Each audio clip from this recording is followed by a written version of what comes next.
Sister,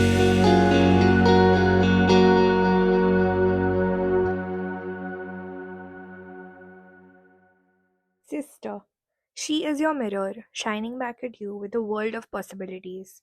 She is your witness who sees you at your worst and best and loves you anyway. She is your partner in crime, your midnight companion, someone who knows when you're smiling, even in the dark. She is your teacher, your defense attorney, your personal press agent, even your shrink. Some days, she is the reason you wish you were an only child. Hello, everyone, and welcome back. I thought I'd start this episode with a quote that came to mind when I asked you guys the question last week. Which movie, TV show, or book reminds you of the ideal sibling relationship? Now, I have a sister, so I had this quote by Barbara Alpert saved in my library of quotes, and I thought it was fitting for today's topic. Last week, I told you all that I absolutely bawled while watching voicemails for Isabel. There was just something so warm about that story. Now, actually, it's a romantic comedy, but there was a beautiful relationship between the two sisters. And spoiler alert, one of the parts of the movie talks about how losing that pillar of support actually means to someone and how that affects a sister. And that feeling stayed with me. And I thought, why not get to know what you guys have to say about relationships you've seen on screen? Now, when I said an ideal relationship, I did not mean objectively perfect. I meant ideal for you. Because each of us has different contexts, different childhoods, different parents, and therefore different relationships. What one person looks for in a sibling might be completely different from what someone else values. And I think that is exactly why this question produced wonderfully different answers. Now, I think what makes sibling relationships so unique is that they know your context.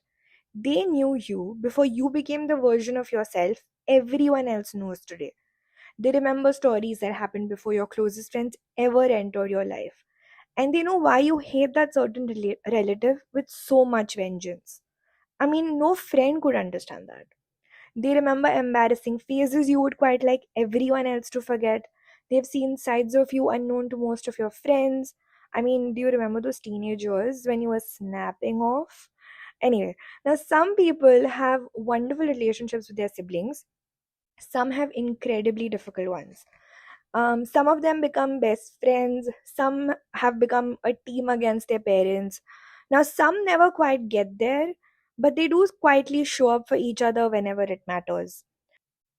Siblings can be companions, rivals, confidants, occasionally complete villains before hopefully they're redeeming themselves years later. Whatever shape it takes, it becomes a part of your story. Because very few people grow up alongside you the way a sibling does. But now, before I get into your answers, I have this one observation. Now, all of you know I'm a feminist. And so, of course, I am looking at what content's being created and are there enough relationships in fiction where we're talking about two sisters. Now, when I said good sibling relationships in fiction, there was plenty of them between a sister and a brother or two brothers. But when I specifically started looking for a movie where there was a good relationship between two sisters, that list became much shorter. Now, with sisters, there's a point a friend of mine made, which I completely agree with. She said that most of these films, only one sister gets to be the main character. The other just exists to support the main character's story. And if you've ever had a sister, that just feels incomplete. The other things these movies do is show the sister in service of the main character finding a man, which again is one of the 1 million things sisters do for each other. So I feel like these movies feel incomplete and irrelevant when someone wants to answer last week's question. Because in real life, you're both the main characters in each other's lives. So, like I said, I had a lot of trouble finding movies where both of those characters were written with equal importance. If I had to stretch my brain back to the 1970s, I thought of Sita or Geeta, or if I stretched it to my childhood, I thought of Hum Panch, but they were a handful. I wanted something more than what I was looking for, and I think I was a little disappointed with that observation of mine. Now, I don't want to be a Debbie Downer, and if you all don't know that reference, you should go on YouTube and see the SNL Debbie Downer sketch because that is so funny. But I don't want to be a Debbie Downer. I want to go back to all of your answers, some of them funny, some of them emotional, and some of them I really hadn't thought about. So let's start with books. And I think that's where my answers are, so maybe I want to start there. But I went straight to Jane Austen's Pride and Prejudice. And because my brain went there, I decided to rewatch the film last week just to be sure of my answer. And I wanted to go back to Jane and Elizabeth Bennet. I, on the rewatch, realized that my answer still stands, even though most of the movie is in service of finding a man, and I understand that it still doesn't solve sort of the observation that I just made. What I really liked about those two sisters was that they were both equals. They were more like friends, really, and they always had each other's back. They had this understanding and this acceptance for each other, which, again, I mean, in that era, I would say was rare, and even today, I don't find that all the time. And so, on screen, of course. So I don't often see it, and I don't often see it in the way Jane Austen writes it. And so I feel like they disagreed in the film, they worried about each other, but there was this foundational trust that both of them had. And I think it's that kind of relationship that stayed with me, because I thought that it was such a possible way to be. And it was, I feel like, a romantic sort of story even between the both of them because of the love they had for each other. And I could see that being an ideal relationship that two sisters could have. Now, if you haven't read Jane Austen or her books, there is another author called Sonali Dev, who is an Indian American, I think, who has an Indian twist to the whole Jane Austen series, all four of her classics. And all of those books have really fun Indian names. And she's carried those themes forward really beautifully. So if you want to revisit those stories and you don't want to read the boring classics, you might be able to get into the Sonali Dev versions of the same stories. The other thing, or the other book that I thought of, was Those Pricey Thakur Girls, with the two characters, Devjani and Ishwari. I thought they were really funny and charming. They kept making fun of each other constantly.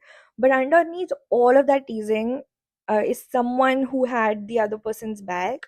I think that balance where they were sort of roasting each other but then also loving each other in the same breath, I think that is something special, and just reminded me of a time from, say, my late teens. Especially with that relationship, reminded me of a time from my late teens. So yeah, those were my answers. Now coming to everybody else's answers, because I think everybody else mostly thought of movies or TV shows, and so on screen the answers became even more interesting because people weren't just choosing relationships, they were choosing different stages of their lives.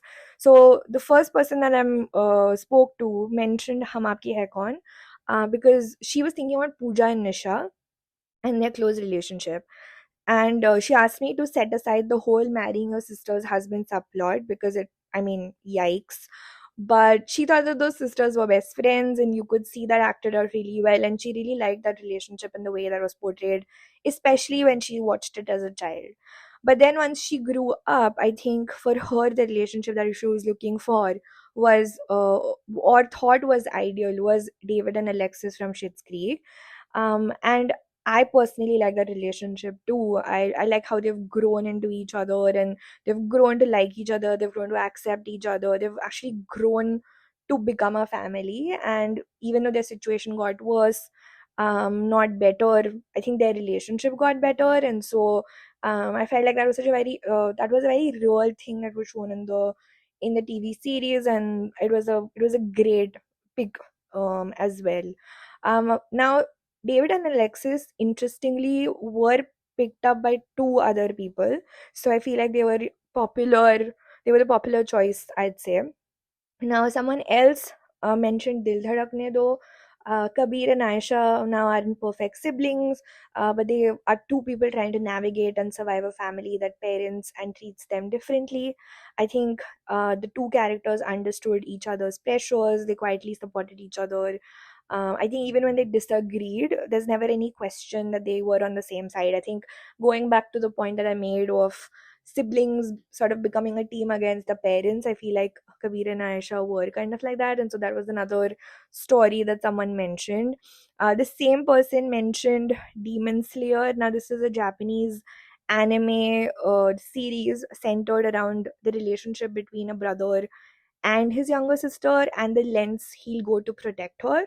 Now, honestly, I haven't seen it, but I can understand the need to have this protection for this person who chose it, to have a sibling that backs you up in every situation. What I found more interesting, I think, when they were giving me all of these different answers, because I think this person who said Dil Dhadakne Do, Demon Slayer, and Schitt's Creek was finding it really difficult to answer this question. And going back to the observation I made, they had sort of a different sort of thought about it. They told me that they actually found this question difficult because it's hard to find a sibling relationship on screen that feels ideal. I think for them it was something they hadn't thought of ever, something that was just on the screen and probably would never trickle down into real life. And they did not see a good fit with any of them. And I think this was the only person that, because they didn't have one answer, they had three answers.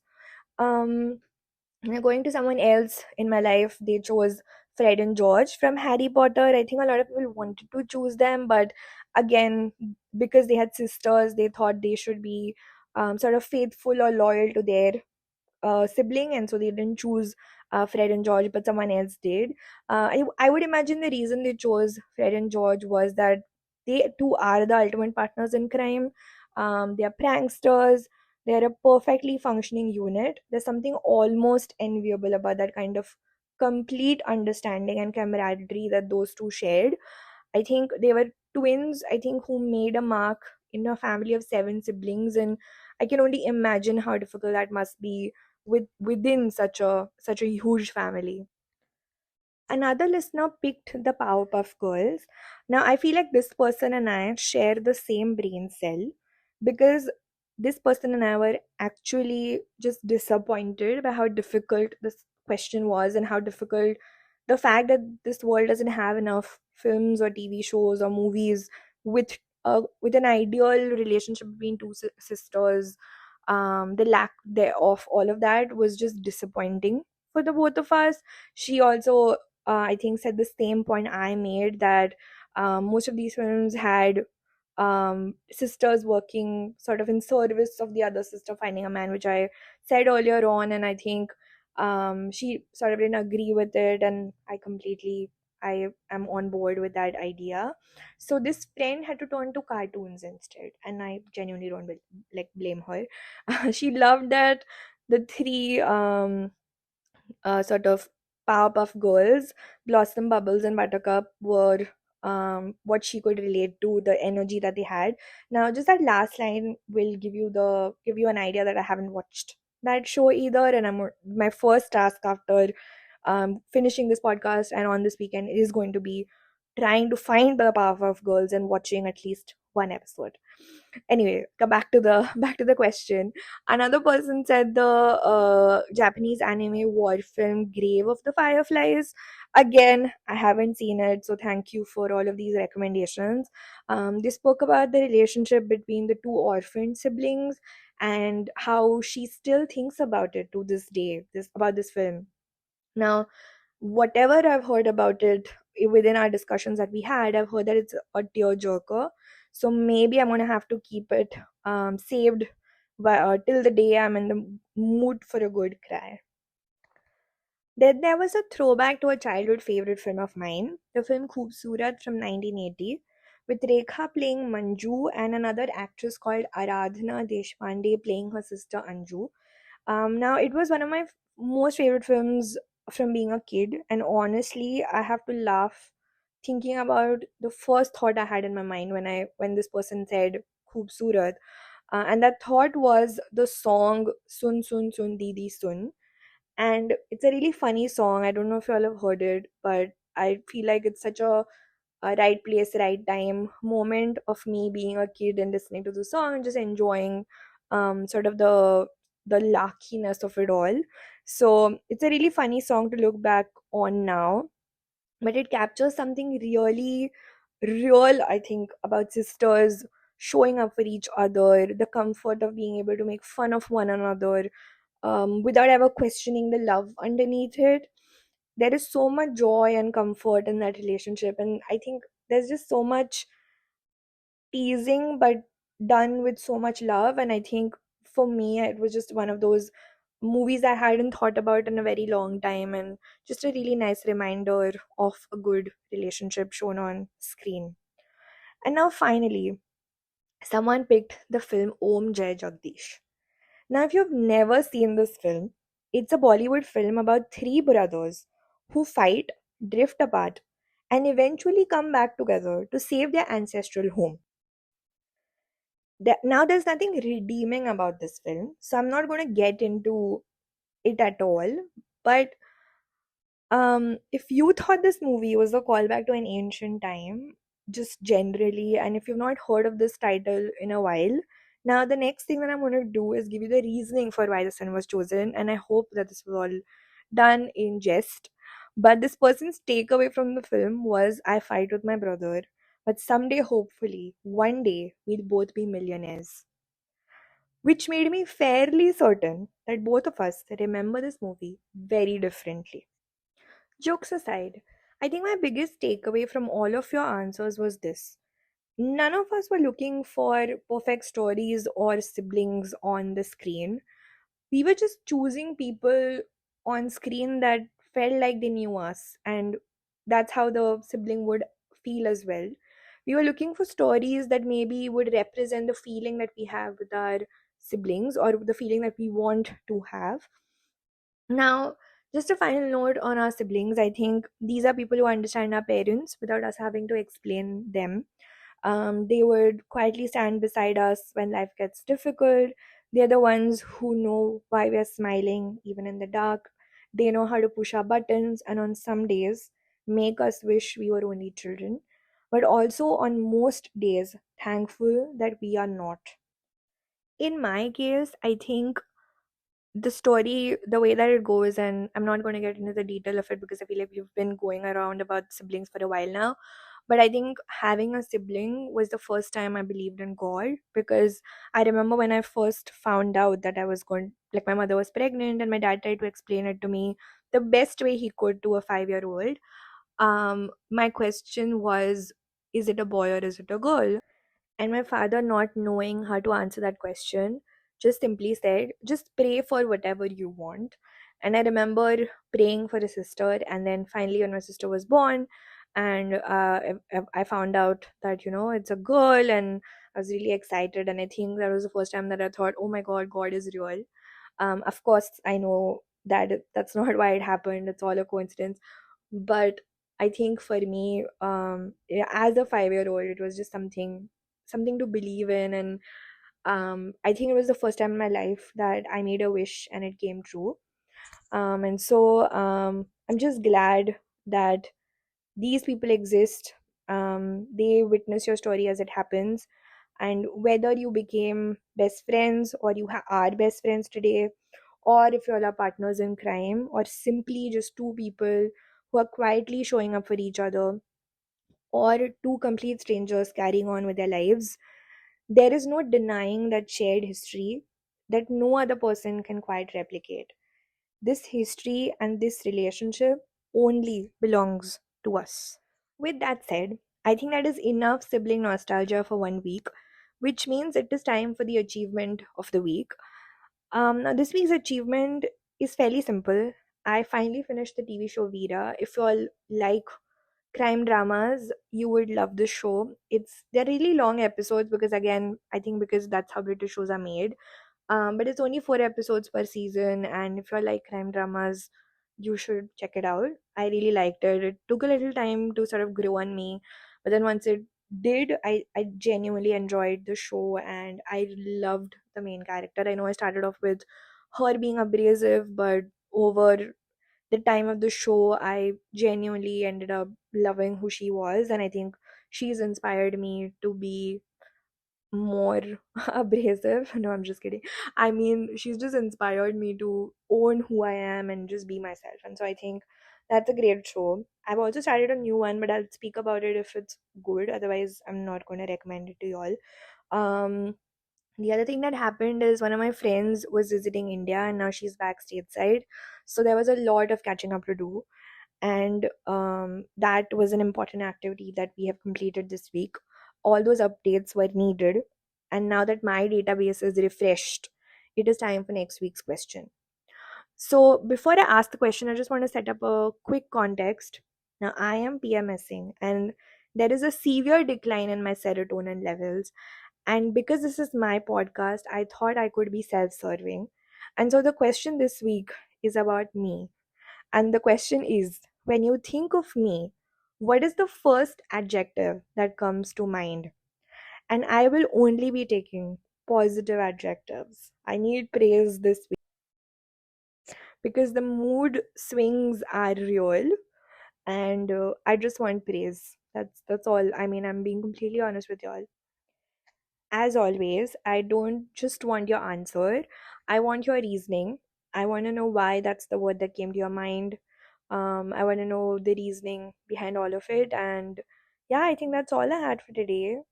Thank you for listening. I know it's been a little longer than our usual uh, podcast duration, but thank you so much for listening. I hope all of y'all have a wonderful week, whenever you're listening to this, and I'll see you next time. Bye bye.